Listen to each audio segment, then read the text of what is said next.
살아계신 하나님 아버지, 감사와 찬송과 영광을 올려드립니다. 오늘도 저희들의 생명을 연장시켜 주시고 새로운 한 날을 허락하시고 저희들의 발걸음을 아버지의 집으로 옮겨주셔서 하나님을 찬송하며 기도를 올려드리며 저희들의 마음을 하나님께 올려드리며 생명의 말씀을 듣는 이 복된 자리로 하나님께 예배하고 경배하는 자리로 저희를 불러주시니 아버지 감사합니다. 아멘. 아버지 하나님, 인생의 주인이 하나님이심을 고백합니다.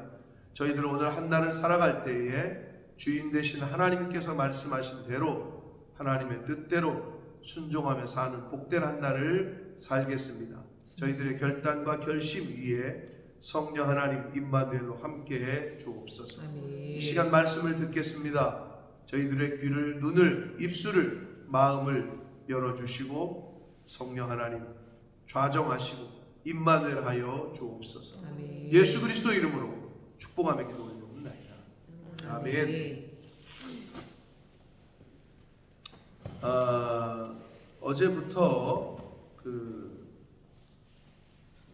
오늘까지 하나님의 선택하심과 하나님의 유기하심이라고 표현할 수 있는데 어떻게 그 하나님께서 행하시는 일을 인간의 말로 표현하자니 선택과 유기라는 말이 나오는 것이긴 하나, 그러나 우리가 오해하지 말아야 될 것은 하나님이 살인하게 하고 하나님이 죄를 짓게 하고 하시는 분은 아니라는 거예요. 다만 하나님은 다 알고 계시기 때문에 그 전지하심 가운데서 우리가 하나님을 이해하려고 애쓰고 힘쓰고 표현하고자 하니 선택과 유기라는 말을 쓰긴 하나, 궁극적으로는 하나님께서는 모든 사람에게 기회를 주셔요. 그러지 않은, 예를 들어서 우주 만물 가운데 하나님이 내가 존재함을 나타냈다고 했는데 태어날 때부터 장님된 사람은 우주 만물을 보면서 하나님의 창조하심과 위대하심을 느낄 수가 없잖아요. 눈으로 보질 못하니까. 우주 만물에 나타냈다고 했는데 그 나타낸 걸 못 보니까 그러면 좀 억울하잖아요. 눈뜬 사람과 태어날 때부터 장님은 그 사람의 선택이 아닌데 그럼 그 사람은 하나님을 알 수 있는 기회가 적을 거라고 생각하잖아요, 일반적으로. 그러나 보면은 육신의 눈은 떴으나 영적인 눈은 못 뜬 사람들이 많고, 육신의 눈은 감겼으나 오히려 보지 못하는 자들이 더 보는 것이 많은 것 같은 것을 우리가 느낄 때가 있어요. 그거는 하나님의 영역이에요. 늘 얘기하잖아요. 예수를 그리스도로 영접해야 하나님의 자녀가 된다고 성경에 기록되어 있는데, 태어나다가 유산 단에는 지옥 갈까 천국 갈까 이런 질문을 한단 말이에요. 궁금하지? 교회에 처음 나오거나 성경에 잘 모르는 친구들은 그런 질문을 해요. 그럼 저한테 그렇게 물어요. 그럼 어떻게 대답해요? 그걸 내가 어떻게 알아? 하나님의 영역이요. 심판장이신, 재판장이신 하나님께서 알아서 하실 거예요, 그거는. 근데 충분히 궁금하겠죠? 태어날 때부터 죽은 애들은, 어려서 죽은 애들은 그러면 어떻게 되는 거예요? 예수를 그리스도로 영접해야 구원받는다고 성경에 기록되어 있는데 그런 질문을 청년들이 한단 말이에요. 근데 그것은 하나님께서 알아서 하실 거예요. 공의로우신 분께서. 자, 그런 측면에서 오늘 말씀도 약간 논란의 여지가 있어요. 우리가 흔히 성경을 읽을 때 고개를 갸우뚱한단 말이에요. 그 얘기가 오늘 나와 있어요. 근데 잘 들으셔야 돼요, 이 얘기를. 자, 하나님의 선택하심에 그러면 불의가 있냐라고 물으면서 그럴 수 없다라고 바울이 얘기를 해요. 14절 보시면 그런즉 우리가 무슨 말을 하겠느냐? 하나님께서 선택하신 게 있고 선택 안 하신 게 있다면 거기에 대해서 하나님 불의하시네, 공평하지 않으시네, 정의롭지 않으시네 라고 말할 수 있느냐? 그럴 수 없다는 거예요. 요거를 굳이 조금 예를 들자면 대한민국의 대한민국에서 지금 큰 헌정사상 역사적인 일이 이번 주 금요일 날 있게 되는데, 헌법재판관 8명이 어떤 결정을 내릴지 모르지만 결정을 내렸다 칩시다. 인용이면은 탄핵을 반대하는 입장에서는 저거 나쁜 놈들 뭐 빨갱이라고까지 얘기하고 있고, 불의하다, 공의롭지 못하다 얘기할 거고, 탄핵을 반대하거나 각하나 뭐 거부하는 그런 거절하는 그런 결정이 나온다면은 이쪽에서는 또 뭐라고 얘기할 거란 말이에요. 그러나 그분들은 말 그대로 법에 따라서 헌법에 명시된 대로 이제 하겠죠. 했다고 할 거고, 당연히 그렇게 할 거고. 재판장이 너 유죄, 형법 몇 조 몇 호에 의해서, 또는 형법 뭐 몇 조 몇 호에 의해서 너는 무죄 하고 재판을 내리면 그 재판장이 불의한 거예요. 그 사람은 법에 따라서 그냥 명시된 대로 법에 근거하여 유죄와 무죄를 판단했겠죠. 그런데 유죄를 판단을 했는데 무죄를 원하는 쪽에서 불의하다 그래요. 또 무죄를 판단하는 쪽에서 유죄를 판단했더니 무리하다 그래요. 불의하다 그래요. 그럴 수 없는 거예요. 그분은 법대로 한 거니까, 판사는. 하물며, 근데 이제 판사 입장에서는 법이 조금 이상해도 법으로 만들어진 것대로 해야 되니까, 법전대로 판단을 해야 되니까. 근데 법을 자기가 만들진 않았잖아요. 국회의원들이 입법부가 법을 만들었지. 그럼 판사는, 사법부는 그 법대로 판결을 하는 건데, 하물며 법의 근원이시고 법을 만드신 하나님께서 선택과 유기를 했다고 하더라도 불의하시냐? 그럴 수 없다라는 거를 얘기하고 있는 거예요. 불의하실 수 없다. 그럴 수 없다. 그러시면서 출애굽기 33장 19절에 이제 모세에게 말씀하시는 걸 인용하면서 이 바울이 내가 긍휼히 여길 자를 긍휼히 여기고 불쌍히 여길 자를 불쌍히 여긴다 라고 하셨다. 그런즉 16절 이어서 원하는 자로 말미암음도 아니다. 즉 인간의 소원, 인간이 바란다고 해서 되는 것도 아니고 다른 박제하는 자로 말미암음도 아니다. 이 말은 인간의 노력으로 되는 것도 아니다라는 걸 얘기하고 있는 거예요. 인간이 아무리 바란다고 소원한다고 되는 것도 아니고 인간이 아무리 어떤 노력을 한다고 되는 것도 아니다. 그럼 누구로 말미암느냐? 오직 긍휼히 여기시는 하나님으로 말미암느냐. 우리를 사랑하시는 그 사랑, 긍휼하심으로 말미암는 것이다. 뭐가? 우리를 선택하신 것이다. 그게 하나님의 사랑이라는 거예요. 그러니까 여기서 자꾸 유기라고 하니까 인간이 그럼 내가 버림받았다면 내가 뭘 잘못했다고 나를 버리시지? 라고 얘기할 수 있는데 그럴 수 없다는 거예요. 인생 가운데 하나님이 기회를 주셨어요. 근데 본인이 거부한 거고 본인의 죄성을 돌이키지 않고 깨닫지 못한 거죠. 뭐 정확한 예가 되는지 모르겠습니다만 이스라엘의 초대 왕이 누굽니까? 사울이죠. 사울을 누가 선택했어요? 사울이 나 왕으로 뽑아주십시오 해가지고 뽑았어요? 아니죠. 하나님이 선택하셨어요. 선택을 하셨다고. 그리고 두 번째 왕은 누구예요? 다윗이죠. 사울이 나쁜 놈이에요? 다윗이 나쁜 놈이에요? 네? 왜 사울이 나빠요? 사울은 윤리 도덕적으로 볼 때 그렇게 나쁜 짓을 한 게 없어요. 신하의 부인을 취해가지고 신하를 전쟁터에 나가서 죽게 한 그 다윗이 더 나쁜 놈이지. 윤리 도덕적으로 보자면 더 나쁘지. 사울은 그런 짓을 안 했어요. 그런데 뭐가 문제냐? 근데 누가 하나님이 다윗 썼어요? 더 크게? 다윗을 쓰셨어요. 왜 그래요? 사울은 하나님의 말씀, 선지자의 말을 무시했어요. 하나님의 말씀을 거부했어요. 다윗은 나단 선지자를 통해서 책망하니까 무릎 꿇고 카페트가 젖을 때까지 통곡을 하며 회개했다. 윤리 도덕적 측면에서는 다윗이 더 나쁜 놈이에요. 그런 나쁜 놈이 없어요. 간음했죠. 그거 숨기려고 덮으려고 남편을 전쟁터로 보내가지고 죽였죠. 아주 나쁜 놈이지. 그런데도 그 사람을 썼어요. 하나님이 선택을 하셨어요. 다. 그런데 누구를 더 크게 쓰셨냐? 하나님의 말씀에 순종하고 돌이키고 회개한 사람을 썼다는 거예요. 나는 뭐 그러면 육이 됐으면, 나는 선택 못 받았으면 내 잘못 아니시고 하나님의 잘못이지. 그럴 수 없다는 얘기를 바울이 지금 하고 있는 거예요. 하나님은 기회를 다 주셔요. 돌아오라고. 여러 측면과 방면을 통해서 계속 사인을 보내시고 돌아오게 하셔요.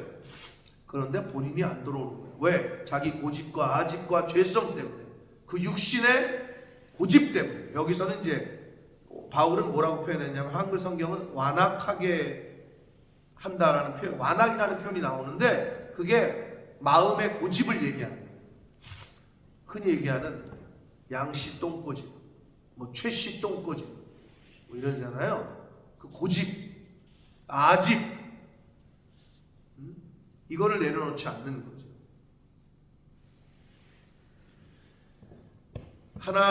인간의 소원이나 인간의 노력으로 되는 것도 아니고 오직 긍휼히 여기시는 하나님으로 말미암아 하나님의 긍휼하심으로 우리가 하나님의 자녀가 됐다. 17절, 이게 이제 여기서 바로 이야기를 누구지? 호선이도 성경 읽다가 말하더만, 아니 하나님 성경에 보니까 목사님 바로를 마음을 자꾸 돌이키게 하고 완악하게 하신 게 하나님이라고 돼 있던데 바로 잘못 아니지 않아요? 라고 얘기한다. 그렇게 보여요. 그렇게 또 번역을 해놨기 때문에. 근데 여기도 나오죠. 성경이 바로에게 이르시되 내가 이 일을 위하여 너를 세웠으니 곧 너로 말미암아 내 능력을 보이고 내 이름이 온 땅에 전파되게 하려 함이라. 이렇게 돼 있잖아요. 그런데 이게 이제 출애굽기 9장 16절인데 10가지 재앙을 내리고 10번의 마음을 변덕스럽게 바꾼 것이 언뜻 보면 하나님이 완악하게 하셨다라는 표현 때문에 그렇게 물어보는 사람들이 많이 있어요. 그러나 원래는 원문상의 의도는 바로가 체인징 마인드가 된 거예요. 내보내려니 아까워. 이거 400년이 넘도록 종살이를 한 애들이 없어져봐. 싹 손과 발이 없어지는 것 같아. 그러니 이걸 그냥 내보내기가 아까워. 한번 재앙을 받았다가 조금 지나니까 뭐 견딜만하네 하고 또 바꾸고, 바로의 그 고집과 완악한 상태를 그냥 내버려 두신 거지. 이것을 한글 성경이 하나님이 완악하게 하셨다라고 문자 그대로 읽으면 그럴 수 있는데, 그러나 그렇지 않고요. 바로의 그 완악함과 고집을 그대로 사용하셨다라고 보시는 게 맞아요. 하나님이 우리 인간에게 태양을 어떤 사람에게는 비추게 하고 어떤 사람에게는 안 비추게 해요? 그렇지 않잖아요. 모든 사람이 볼 수 있어요, 태양을. 그러나 저것이 하나님의 역사고 하나님의 주관이고 하나님이 우리에게 주신 은혜고, 비를 내리시는 게 하나님의 은혜고, 이렇게 여기느냐 여기지 않느냐는 각각의 사람마다 다른 거죠. 그런데 바로를 왜 그렇게 사용하셨느냐? 이제 18절까지 보시면 하나님께서 하고자 하시는 자를 긍휼히 여기시고 하나님께서 하고자 하시는 자를 완악하게도 하신다, 이렇게 되어 있잖아요. 이 완악함이 고집이라는 거거든요. 마음의 고집. 그러면 어떻게? 바로를 하나님이 완악하게 하셨다. 바로는 회개하려고 왔는데 돌이키려고 왔는데 돌이키지 못하게 하셨다. 이러면은 우리가 믿을 필요가 없어요, 이런 하나님은. 바로는 스스로 돌이키려고 안 한 거고요. 바로는 본인이 고집을 안 꺾은 거예요. 그걸 그대로 사용하신 것뿐이에요, 하나님. 불의한 자도 사용하신다는 거예요, 이 말. 자, 주일날 뭐라 그랬어요? 하나님은 모든 것을 합력해서 우리를 구원으로 인도하십니다. 아멘. 하나님은 불의한 자도 사용하시고 악한 자도 사용하시고 해서 하나님의 택하신 또 하나님을 인정하는 그 백성들을 구원으로 인도하신다. 비슷해. 바로도 사용하시는 거지. 바로의 완악함을. 그래서 뭐라고 되어 있느냐? 출애굽기 9장 16절에 내가 이 일을 위하여 너를 세웠으니, 이 일이 뭐예요? 출애굽이야. 출애굽을 바로 왕 때에 하시려고 하나님이 타이밍상, 하나님의 시간표상 너를 세운 거다. 왕으로. 곧 너로 말미암아 내 능력을 보이고 내 이름이 온 땅에 전파되게 하려 함. 이게 하나님께서 어떤 때에 어떤 사람을 사용하시는 이유예요. 근데 착하고 의롭고 이런 사람만 사용하는 게 아니라 그 당시에 불의하고 악한 사람도 들어 쓰신다는 거예요. 굳이 얘기하면 하나님의 백성에게 왜 이렇게 전쟁을 나게 하시지? 왜 이렇게 어려움을 겪게 하시지? 예를 들면 우리나라를 보자면 6.25 전쟁이 있었죠. 뭐 일제 치하 있었죠. 그러나 그 모든 것을 동원하셔서 대한민국을 동방의 예루살렘이라고 했단 말이에요. 오늘날에도 그런지는 좀 예수 믿는 사람으로서 목사로서 다시 한번 해야 되지만, 그렇게 복을 주셨지만 이 나라에, 대한민국에 근데 좀 돌이켜봐야 될 시점이 아닌가. 영국도 마찬가지예요. 어제 제가 그 이성수 선교사 웨일즈에 이제 좀 통화하다가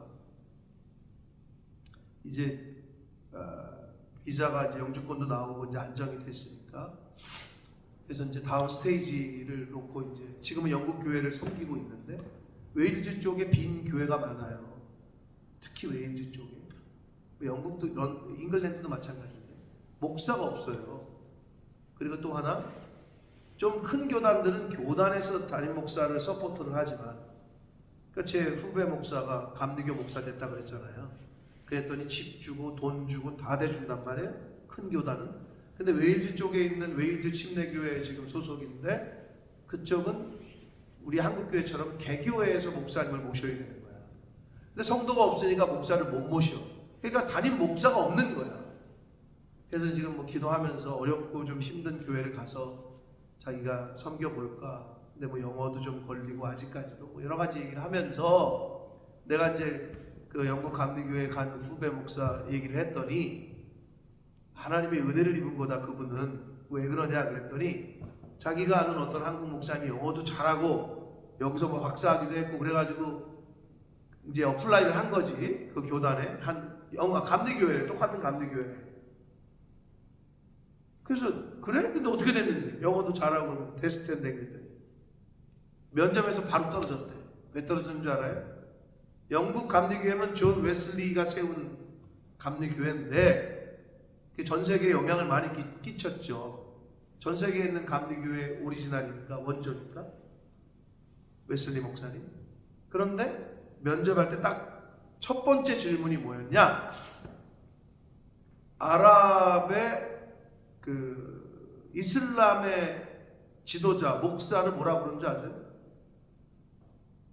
우리는 기독교는 목사고 이슬람은 뭐라 그러게? 들어보셨을 거예요. 이맘이라 그래, 이맘. 그랬더니 첫 번째 질문이, 그 무슬림의 이맘하고도 강단 교류를 하겠냐? 이맘을 여기다 세운다는 거지. 자기는 무슬림에 가서 설교하고. 어떻게? 질문 자체가 이상하잖아, 우리가 볼 때는. No 했다는 거야. 오케이. 두 번째 질문, 동성애 인정하느냐? 그러니까 이 한국 목사님이 No 그랬더니 잘린 거야. 질문 자체가 그래요. 지금 감리교회에서 목사를 받아들이려고 뽑는데 너 동성애 인정 안 해? 너는 안 돼. 그런 시대예요, 영국이. 근데 우리나라 또 얼마 멀지 않았어요. 하나님의 은혜를 주시고 긍휼히 여겨 주셨어요. 그런데 우리나라가 여기까지 올 때까지 일제 치하도 겪었고 한국 전쟁도 겪었잖아요. 그러니까 좋은 것으로만 인도하는 게 아니라는 거예요. 나쁜 환경과 전쟁과 이런 것들을 통해서도 이끌고 가시는 거예요. 이스라엘은 안 그랬어요? 광야 40년 가나안 정복 전쟁에서 그 숱한 이러시면서 이끌고 가시는 거예요. 모든 것을 동원하셔서 하나님의 자녀들을 구원으로 생명으로 인도하십니다. 그런 차원에서 바로도 사용하시는 거예요. 왜? 하나님의 능력을 보이고 하나님의 이름이 온 땅에 전파되게 하시기 위하여. 이 두 가지. 자, 하나님이 우리 인간을, 나를 사용하신다. 나를 쓰시고자 할 때, 누군가를 쓰시고자 할 때, 그것이 우리 눈에 보이는 악한 사람이건 선한 사람이건 간에 어떤 인간을 사용하실 때 목적은 어떻게 보면 딱 이 두 가지예요. 하나님의 능력을 그 사람을 통해서 드러나게 하고 하나님의 이름이 온 땅에 전파되게 하시기 위하여. 예를 들면 예수 그리스도 하나님이 사용하셨어요. 십자가에서 죽이시는 것으로 사용하셨죠. 왜? 하나님의 능력을, 구원의 역사를 예수를 통해서 드러나게 하시는 거죠. 하나님의 이름이 온 땅에 전파되게 하시기 위하여. 이것과 동일해요. 이 선택과 유기의 문제는 모든 오늘날 모든 교단에서 각각의 포인트에 맞게끔 설명하고 한단 말이에요.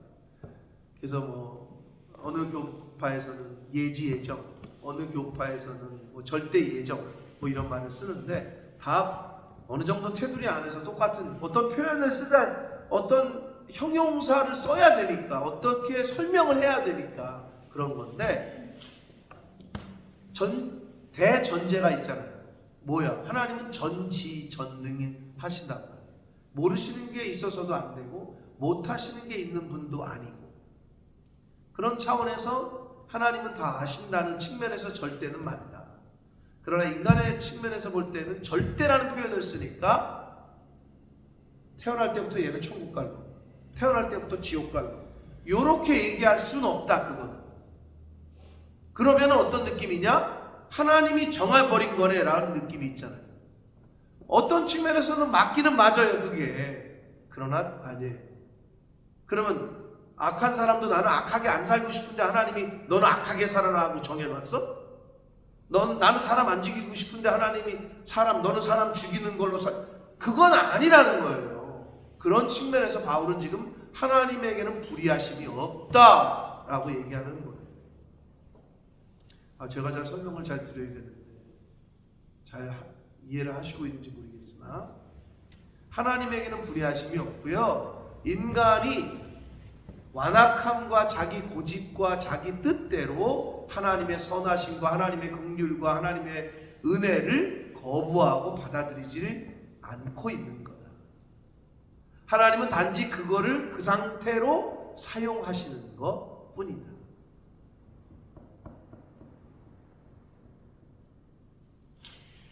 예를 들면 하나님이 전쟁이 나게 했어요? 하나님이 쓰나미 나게 했어요? 사람들은 그렇게 말할 수 있죠. 하나님이 지진이 나게 했고, 하나님이 예를 들면 우리나라 싱크홀, 도로가 갑자기 꺼져가지고 오토바이 타는 사람 그거 빠져가지고 그 영상이 다 나왔는데 얼마 전에 죽었잖아요. 18m까지 떨어져가지고 싱크홀. 여러분이 차를 타고 가다가 구멍이 안 나고 잘 가는 것 자체가 기적이고요. 네.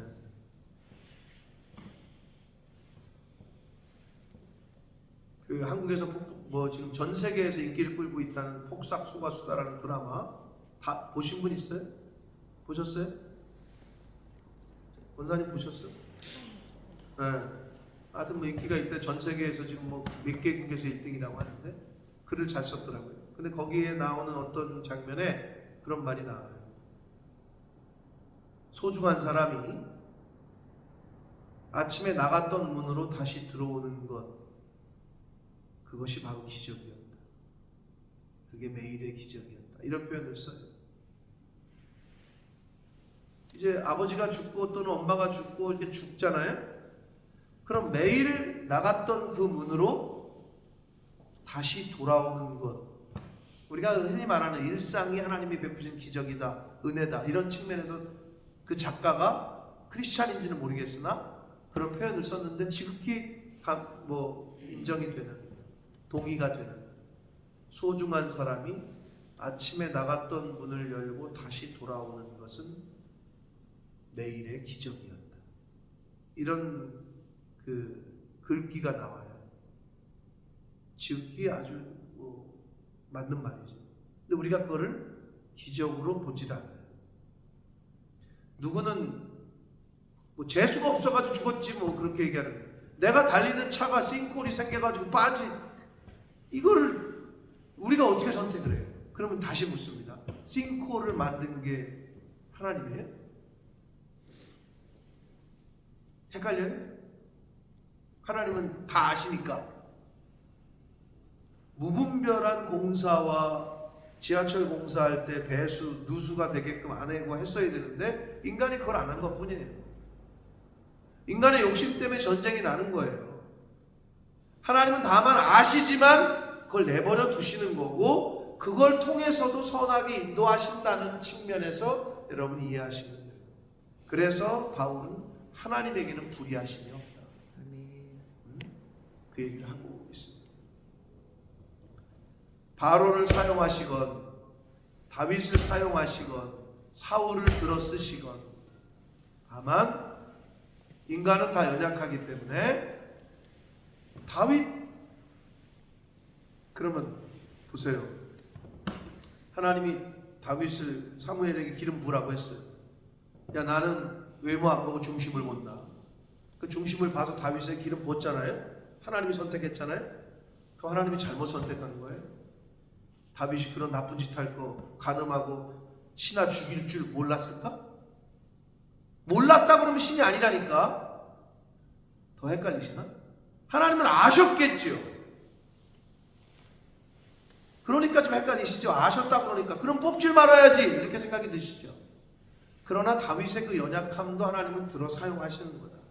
다시 말씀드려요. 사울이 다윗보다는 윤리 도덕적 측면에서는 나쁜 짓을 안 했어요. 사울은 버림받았어요. 결론적으로. 왜?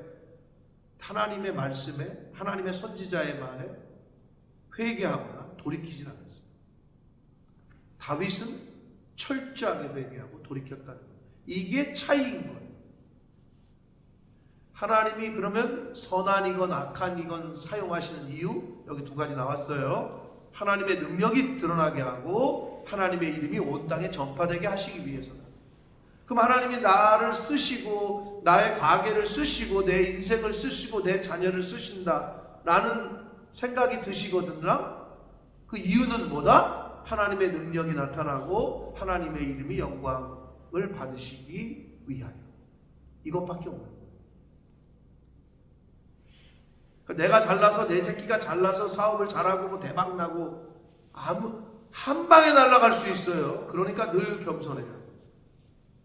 그러니까 우리의 목적은 뭐야? 하나님이 왜 이렇게 잘 되게 하시지? 또는 왜 이렇게 안 되게 하시지? 안 되게 하시는 것도 잘 되게 하시는 것도 뭐 때문이다? 하나님의 능력을 나타나게 하고 이 모든 것을 사용하셔서 우리를 구원으로, 영생으로, 생명으로 합력하여 선을 이룬다. 이번 주일날 말씀인데 기억나시죠? 그리로 인도하시기 위해서 모두 안 되는 것도, 고난도, 환난도, 잘 되는 것도 다 사용하신다고 하나님.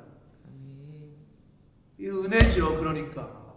그러니까 은혜인 거고, 그러니까 잘 될 때에도 교만할 필요도 없고, 안 된다 그래도 땅치고 후회하고 하늘에 삿대질하고 그래서도 안 된다.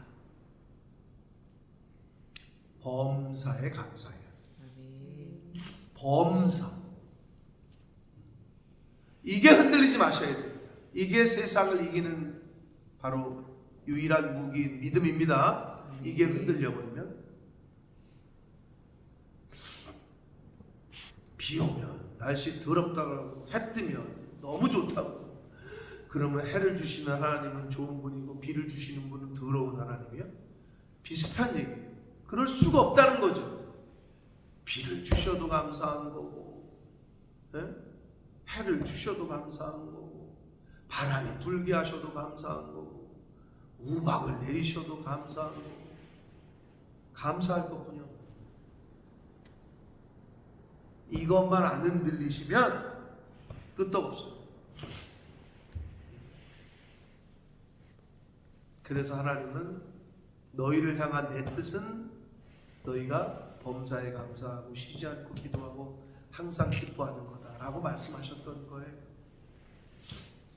사랑하는 성도 여러분, 바울의 이 교리서라고 얘기하는 로마서의 말씀이 조금 이해 안 되고 어려울 수도 있습니다만은 이 부족한 목사의 말보다는 성령 하나님께서 여러분이 말씀을 듣고 읽으실 때, 묵상하실 때, 또 간절한 마음으로 성경을 대하실 때 성령께서 깨닫게 하시고 알게 하실 줄 믿습니다. 그러한 마음으로 성경을 읽으시고 들으시고 또 묵상하시는 은혜가 있으셔서 아버지의 마음이 우리 그러한 마음으로 성경을 대하는 모든 분들에게 전달되어지기를 예수 그리스도 이름으로 축복합니다. 살아계신 하나님 아버지, 감사와 찬송과 영광을 올려드립니다. 아버지 하나님, 오늘도 저희들의 생명을 연장시켜 주셨습니다. 감사합니다. 새로운 하루를 더 살게 해주셨습니다. 어제 죽은 사람들도 어제 죽을 줄 몰랐을 거고 오늘을 너무나도 기대하고 계획하고 준비하고 살고 싶었을 겁니다. 우리의 힘으로 할 수 없음을 고백합니다. 아버지, 범사에 감사하게 하시고 항상 기뻐하게 하시고 쉬지 않고 하나님과 교제하며 기도하는 저희들이 되어지도록 주님 은혜 내려 주옵소서. 하나님에게 불의가 있느냐? 그럴 수 없다 라고 한 이 바울 사도의 이 가르침이 우리의 마음속 깊은 곳, 영의 깊은 곳에서부터 동의가 되어지고 깨달아지는 은혜가 성령 하나님으로 말미암아 진리의 영으로 말미암아 이 자리에 있는 새벽 성도들과 이 말씀을 듣는 한 영혼 한 영혼들에게 그러한 은혜가 임하게 하여 주옵소서. 예수 그리스도 이름으로 축복하며 기도 올려옵나이다. 아멘.